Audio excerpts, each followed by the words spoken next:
SMA Negeri 21 menyambut positif adanya peraturan penerimaan siswa baru dengan menggunakan sistem zonasi.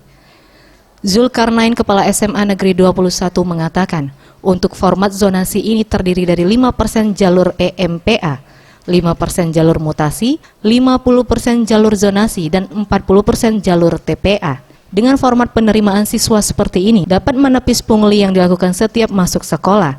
Karena penerimaan berdasarkan kuota terbanyak berasal dari jalur zonasi yang semua calon siswanya dapat masuk, berdasarkan alamat terdekat dari sekolah yang dituju.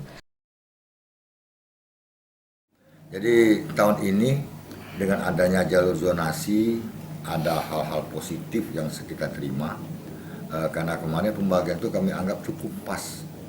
Karena 5% itu jalur PMPA, kemudian 5% itu jalur mutasi, 50% zonasi, 40% baru kita pakai jalur tes potensi akademik.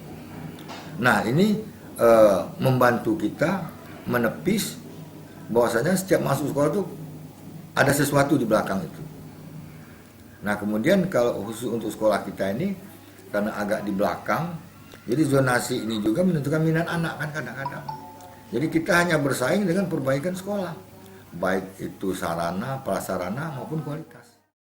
Meski terjadi penurunan jumlah siswa yang diterima sekitar 10% dengan sistem zonasi ini, namun hal ini tidak menjadi kendala karena pihak sekolah terus berupaya meningkatkan kualitas para siswanya agar dapat memperoleh pendidikan lebih baik serta mempunyai keahlian berwirausaha setelah selesai melalui proses pembelajaran selama 3 tahun.